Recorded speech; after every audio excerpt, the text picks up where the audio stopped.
கண்ணியமான அல்லாஹ்வின் நல்லடியார்களே, அருமை சகோதரர்களே, இந்த மண்ணிலிருந்தே நாங்கள் படைக்கப்பட்டோம், மண்ணுக்குள்ளே உங்களை மீட்டெடுப்போம், மண்ணிலிருந்தே உங்களை வெளியாக்குவோம். இது குர்ஆனுடைய வசனம், இது தத்துவம். இந்த தத்துவத்தை புரிந்தவர்களாகத்தான் நாங்கள் 3 பிடி மண்களை சொல்லி போட வேண்டும். மின்னா கலக்குனாக்கும் என்று 2வது பிடிக்கு ஒபியா நுஈதுக்கும், 3வது பிடி போடுகின்ற போது ஒமின்னா நுஹ்ரிஜுக்கும் தாரத்தன் நுஹ்ரா. கண்ணியமான அல்லாஹ்வின் நல்லடியார்களே, மரணம் என்பது எப்போது எங்கு வரும் என்று யாருக்கும் தெரியாது. மரண ஓலங்கள், மரண பேச்சுக்கள், அறிவித்தல்கள் பரவலாக அறிவிக்கப்பட்டு கொண்டிருக்கின்றன. இச்செய்திகள் எல்லாம் நமக்கு மரணம் இருக்கிறது என்கிற ஒரு செய்தியை நமக்கு தருகின்றது. ஒரு மோமினுக்கு மரணம் என்பது ராஹத், அவருக்கு நிம்மதி அளிக்கக்கூடியது. ஏனென்றால் இந்த உலகத்தினுடைய கஷ்டங்கள் பிரச்சனைகளை விட்டும் விடுதலையாகி அல்லாஹ்வின் பக்கம் நிம்மதியை நோக்கி கபருடைய வாழ்க்கையை ஆரம்பிக்கிறார்கள். இது வாழ்க்கையின் ஒரு பகுதி, ஒரு சப்ஜெக்ட் க்ளோஸ், அடுத்த சப்ஜெக்ட் ஸ்டார்ட். பர்சகுடைய ஆழம், கபருடைய வாழ்க்கை என்பது அது மறைமுகமான ஒரு விடயம். நாங்கள் ஈமான் கொண்டிருக்கிறோம், இந்த மண்ணுக்குள்ளே நாம் ஈர்க்கப்பட்டு எடுக்கப்பட்டு, இது சிலர்களுக்கு சொர்க்கத்தையும் பூங்காவனமாக இருக்கும், சிலர்களுக்கு நரகத்தையும் படுகொலியாக இருக்கும். அல்லாஹ் பாதுகாக்க வேண்டும். இந்த கபரை சரியான முறையில் திட்டமிட்டு சுவர்க்க பூங்காவனமாக ஆக்குவது நமது கரங்களிலே தான் இப்போது நமக்கு தரப்பட்டு இருக்கிறது. இதே நிமிடம் தரப்பட்டிருக்கிறது.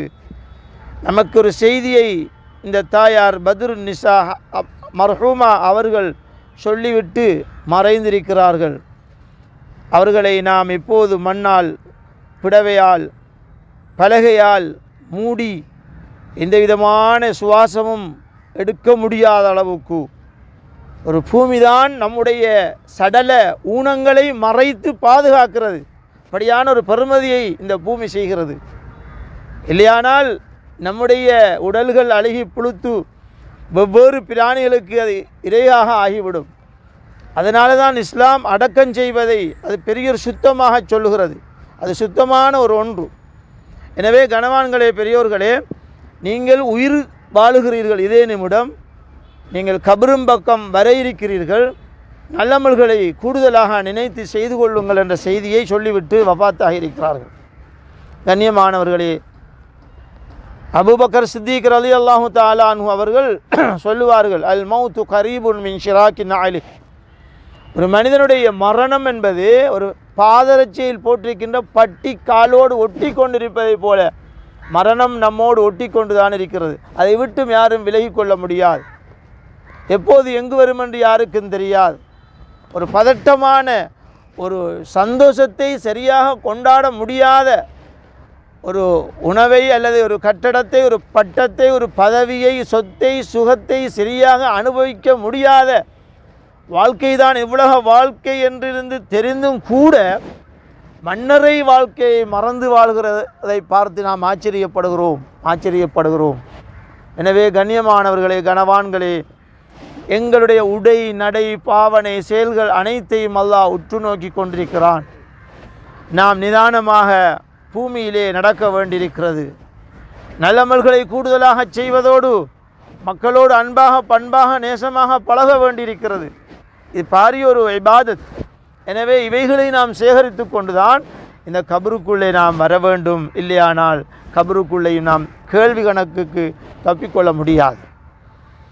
நாம் ஆலமுல் அர்வாகிலே ரூஹுகளாக அல்லாஹ்வுடைய சன்னிதானத்திலே எல்லா ரூஹுகளும் இந்த உலகத்திலே இன்னும் படைக்கப்பட இருக்கின்ற மனிதனுடைய ரூஹுகளாம் அவனுடைய சன்னிதானத்திலே இருந்து ஒன்று கூடி, அலஸ்து பிரப்பிக்கும், நான் உங்களுடைய ரப்பல்லவா என்று அல்லாஹ் கேட்டான். காலு பலா, நாம் ஆமென்று சொல்லிவிட்டு வந்திருக்கிறோம். அதனால தான் நபி அவர்கள் ஒரு சஹாபிக்கு சொல்லி கொடுத்த ஒரு புத்திமதி அறிவுரை, ஆமந்து பில்லா, குல் ஆமந்து பில்லா சும்மஸ்தகீம், அல்லாஹ்வை கொண்டு நான் நம்பியிருக்கிறேன், அதிலே நீ உறுதியாக இரு என்று நபிமணி ஸல்லல்லாஹு அலைஹி வஸல்லம் அவர்கள் சொல்லிக் கொடுத்தார்கள்.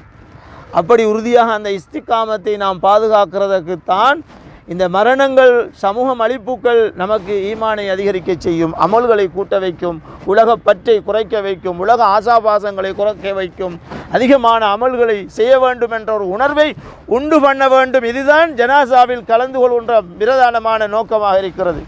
ஏழை பணக்காரர் செல்வந்தர் வசதி படைத்தவருடைய ஜனாசாவிலே கலந்து எல்லாரும் ஜனாசாவிலையும் கலந்து கொள்ள வேண்டியதுதான். அது எங்களுக்கு பாரிய நன்மைகளை ஈட்டித்தரும், உணர்வுகளை மாற்றும். அல் இன்சான் கதைய தகையர், ஒரு மனிதன் சில வேளை மாறிவிடலாம், அந்த உணர்வுகளை அல்லாஹ் கொடுக்கலாம், வாய்ப்பளிக்கலாம். நலவின் பக்கம் நாம் முன்னேறி செல்ல வேண்டும். ஏன் இந்த ஜனாசாவாக நாங்கள் ஒவ்வொருத்தரும் வர இருக்கிறோம். இப்போது நாம் செல்லுகின்ற போது நம்முடைய செருப்படி சத்தங்களை அந்த கபுராளி கேட்கிறதாக நபி அலைஹிஸ்ஸலாத்து வஸ்ஸலாம் சொன்னார்கள். உங்களுடைய சகோதரனுக்கு பாவ மன்னிப்பு தேடுங்கள் என்று சொன்னார்கள். அதனால தான் நாங்கள் பாவ மன்னிப்பு தேடுகிறோம்.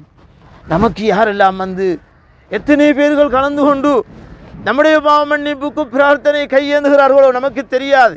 எங்கு வர்ணிப்போம் என்று தெரியாது, எப்படி அடக்கச் செய்யப்படுவோம் என்று தெரியாது.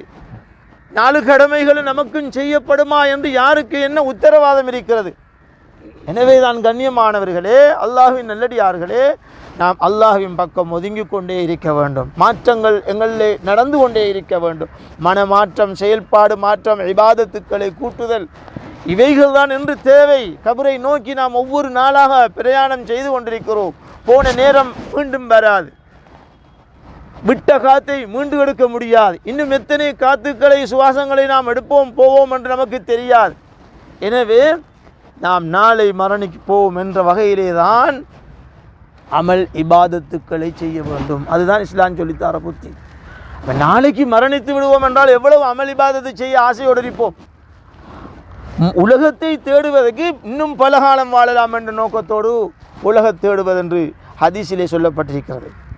இன்றைக்கு நாங்கள் மாறி நாளைக்கு மரணிப்பவனை போல் உலகுக்கு தேடுகிறோம்.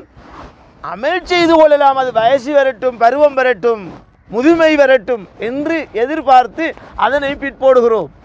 என்ன உத்தரவாதம்? எனவே கண்ணியமான சகோதரிகளே, அல்லாஹ்வின் நல்லடியார்களே, எங்களுக்கு பல வகையிலும் அலட்டுகள் தரப்பட்டு கொண்டே இருக்கின்றன. நாம் ஒவ்வொருத்தரும் படிப்பினையோடு கேட்டு நடந்து செயல்பட வேண்டும். இந்த தாயார் அவர்கள் ரொம்ப பெருமையோடு கணவனை இழந்து சுமார் 5-6 வருடங்களாக வாழ்கிறார்கள். ஒரு எளிமையான வாழ்க்கை வாழ்ந்த ஒரு பெண்மணி அல்லாஹு தஆலா அவருடைய அஜலை இந்த நேரத்திலே முடிவாக்கி இந்த இடத்திலே கொண்டு வந்து நாம் இப்போது சில நிமிடங்களுக்கு பின்னால் அவர்களை விட்டு தனியாக சென்று விடுவோம். தனியாக ஆகிவிடுவார்கள். மலக்குகள் வந்து கேள்வி கேட்பார்கள். மன் ரப்புக்க, உம்முடைய ரப்பு யார்? அதைத்தான் தல்கீனிலே ஞாபகப்படுத்தினோம். உம்முடைய ரப்பு யார்? உம்முடைய மார்க்கம் என்ன? உங்களுடைய கிபிலா எங்கிருக்கிறது? உங்களுடைய கடமையாக்கப்பட்ட கடமை என்ன? இவைகளை எல்லாம் மலக்குகள் கேட்டு நீங்கள் பொறுமையோடு ஒரு மாப்பிள்ளை வீட்டுக்குள் புது மாப்பிள்ளை தூங்குவது போல் தூங்கிவிடுங்கள், டிஸ்டர்ப் இல்லாமல், எந்த பிரச்சனையும் இல்லாமல் தூங்கிவிடுங்கள் என்று சொல்லிவிட்டு சென்று விடுவார்கள். அப்படி பாக்கியத்தை நாம் பெற வேண்டும். வல்ல நாயன் அல்லாஹ் எம் அனைவருடைய கடைசி முடிவுகளையும் அழகுபடுத்தி விடுவானாக. கலிமாவோடு எங்களுடைய ரூஹுகள் கைப்பற்ற உதவி செய்வாயாக.